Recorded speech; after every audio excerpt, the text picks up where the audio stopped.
Hi friends, welcome to my channel voice of Vishnu.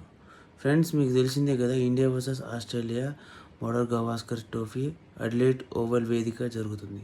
అయితే first ఇన్నింగ్స్లో India చేతులు ఎత్తేసింది 184 all out. తర్వాత వచ్చిన ఆస్ట్రేలియాలో మనల్ని సితకబాది 337 ఫర్ ఆల్అవుట్ అయిపోయి మనకు 157 రన్స్ లీడ్ ఇచ్చారు. సో ఇదంతా బాగుంది. ఎటకేళ్ళకి నిన్న మళ్ళీ సెకండ్ ఇన్నింగ్ స్టార్ట్ అయ్యేటప్పటికి మనోళ్ళు మళ్ళీ అదే పాత ఫార్ములా కంటిన్యూ అయ్యాడు. మొత్తం అందరు కొలాప్స్ అయిపోయారు. ఏంటంటే వచ్చినట్టే ప్యాక్ అయిపోయాడు. 125 ఫర్ 5 ఉండే నిన్న డే ఎండింగ్కి.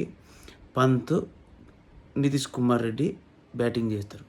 యాక్చువల్గా ఈరోజు స్టార్ట్ అయ్యేటప్పటికి ఎట్టకేలకు మళ్ళీ అదే పరిస్థితి మనకు దాపరిచింది. ఏంటంటే ఇండియా టాప్ ఆర్డర్ మొత్తం కొలాప్స్ అవడంతో పాటు మిడిల్ ఆర్డర్లో నితీష్ కుమార్ రెడ్డి, పంత్ తప్ప ఇంకెవరు ఆడలేదు. మిడిల్ ఆర్డర్లో ఉందో వాళ్ళిద్దరే కాబట్టి. తర్వాత డే స్టార్ట్ అయినాక యాజ్ యూజువల్గా ఆస్ట్రేలియా డామినేషన్ కంటిన్యూ అయిన తర్వాత ఫస్ట్ సెషన్లోనే దాదాపు 5 వికెట్లు తీసేశారు. వెంటనే పంత్, నితీష్ కుమార్ రెడ్డి కాసేపు ఆడినట్టు ఆడి 9th వికెట్గా పడిపోయారు. కానీ మిగిలిన వాళ్ళు వచ్చినాయంటే ప్యాకప్ అయిపోయి మ్యాచ్ని ఎత్తేసారు. తర్వాత బ్యాటింగ్కి వచ్చిన ఆస్ట్రేలియాలో ఇండియా 19 రన్స్ లీడ్ ఇచ్చేటప్పటికి ఆ 19 రన్స్ కూడా 3 ఓవర్లు ఏమో కొట్టేసినారు. ఓవరాల్గా 10 వికెట్స్ తేడాతో ఆస్ట్రేలియా గెలిచేసింది. ఇప్పుడు ఈ సిచ్యువేషన్ ఏంటంటే ఇండియా టెస్ట్ ఛాంపియన్షిప్ ఫైనల్కి వెళ్ళడం చాలా కష్టంగా మారిపోయింది. ఏంటంటే వేరే టీముల మీద ఆధారపడే పరిస్థితి. వేరే టీంలు గెలుస్తాయా లేదని ఆధారపడి మన ఇండియన్ టీం ఇప్పుడు వరల్డ్ టెస్ట్ ఛాంపియన్షిప్ ఫైనల్కి వెళ్ళే ఛాన్సెస్ని కఠినంగా చేసుకుంది. అంటే టఫ్, ఇంకా ఇంపాసిబుల్ కాదు కానీ కష్టం. ఎందుకంటే వేరే మ్యాచ్లు వాటి పెట్టి ఆధారపడి ఉంటుంది. ఇప్పుడైనా మళ్ళీ వచ్చిన 2 మ్యాచ్లు ఖచ్చితంగా గెలవాలి. గెలిస్తేనే ఛాన్స్, లేకపోతే అది కూడా లేదు. సో చూడాలి మన వాళ్ళు నెక్స్ట్ 2 టెస్ట్ మ్యాచ్లు బాగా ఆడతారా, లేకపోతే ఇదే ఆ విధంగా కొలాప్స్ అయిపోయి మ్యాచ్లు చేతులు ఎత్తేసి అసలు ఛాన్సులు లేకుండా చేస్తారా అనేది మనం వెయిట్ చేసి చూడాలి. ఎందుకంటే బ్యాట్స్మెన్స్ భయంకరంగా ఆల్అవుట్ అయిపోతున్నారు అబ్బా.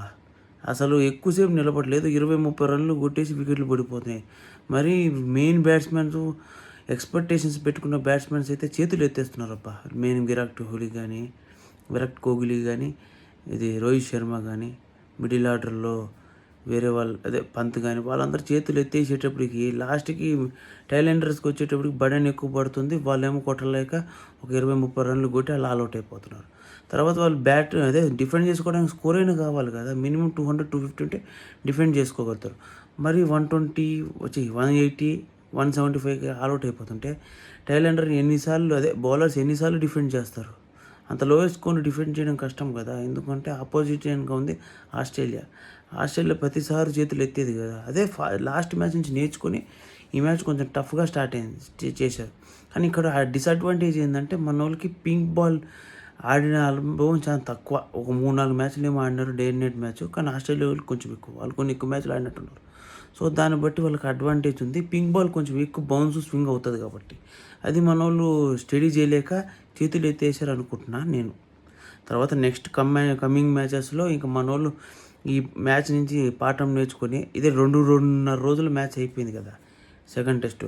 నెక్స్ట్ మ్యాచ్లో నేర్చుకొని ఖచ్చితంగా మన వాళ్ళు బౌన్స్ బ్యాక్ ఇస్తారని నేను ఎక్స్పెక్ట్ చేస్తున్నా. ఇస్తారు 100%. ఎందుకంటే మన ఇండియా వాళ్ళు బౌన్స్ బ్యాక్ ఇస్తారు అనే నాకు నమ్మకం ఉంది.